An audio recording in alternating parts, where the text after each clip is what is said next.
Ating balitang entertainment. Birthday Kinasuhan. pa na ngayon ni Nanay Ining. Oy, happy Tolentino. birthday, Nanay Ining. 68 years old na siya. Happy birthday, Nanay. Happy birthday, Nanay. Happy birthday, Nanay. Happy birthday. Happy birthday. Happy birthday, Nanay. Nanay Ining.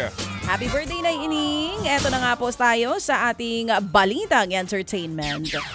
Kinasuhan ni Itbulaga host Vic Soto ng 19 counts ng cyber libel ang direktor na si Daryl Yap. Kaugnay pa rin niya ng malisyosong teaser ng bagong pelikula ng direktor.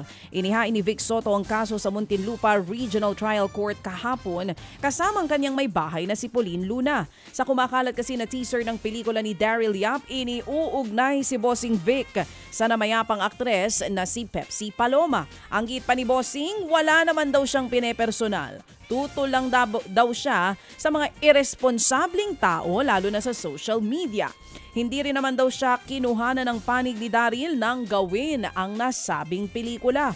Bagong paghahain ng demanda, may writ of habeas data ng isinampa ang kampo ni Bossing para maipatigil ang pagpapakalat ng teaser online. Sa ilalim naman niyan, damay sa asunto ang netizens at online creator na nag-reshare ng teaser o kaya na may nag-promote ng teaser. Nagbigay agad ng pahayag ang direktor na si Daryl Yap kaugnay ng isinampang cyber libel laban sa kanya ni Bossing Vic Soto. Samantala sa isang pahayag naman ni Yap, sinabing malaya ang kahit sinong magsampa ng reklamo. Wala raw monopolyo sa katarungan lalo na sa katotohanan. Ang giit ng abogado ni Bossing Vic na si Attorney Puco de la Cruz, malayang magpahayag at gumawa ng pelikula basta hindi ito libelous. Bumuelta rin si Daryl dito. Anya, hindi raw ang kliyente ni Attorney Puco ang tinutukoy niya sa teaser ng kaniyang pelikula. Samantala po naman, pinalaya po kahapon mula sa kustodiya po ng NBI ang komedyante at aktres na si Rufa May Quinto. Nakapagpiyansa po ang naturang aktres ng 1.7 milyong piso para nga sa 14 counts ng paglabag sa Securities Regulation Code. Kaugnayan ng umano'y investment scam ng Dermacare Beyond Skincare Solutions. Matapos pong payagang makapagpiyansa, mangiyak-ngiyak pong humarap sa media si Rufa. Naiyak daw siya kasi nga masarap daw ang maging malaya. Biro pa niya, best things in life are free. Nanindigan din ang komedyante na siya inosente at wala siyang kinalaman sa naturang negosyo.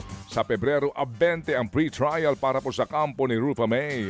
Sabi nga kasi ni Rufa May, ako isang komedyante, hindi ako negosyante na go-go show. Yun ang nasa video ngayon, sobrang trending. Anyway mga kapatid, humarap din po sa Pasay Regional Trial Court ang artistang si Nery Naig Miranda para sa pagdinig sa kasong estafa naman at paglabag din sa Securities Regulation Code. Tulad po ni Rufa May, kaugnay rin yan ang umano'y investment scam ng Dermacare.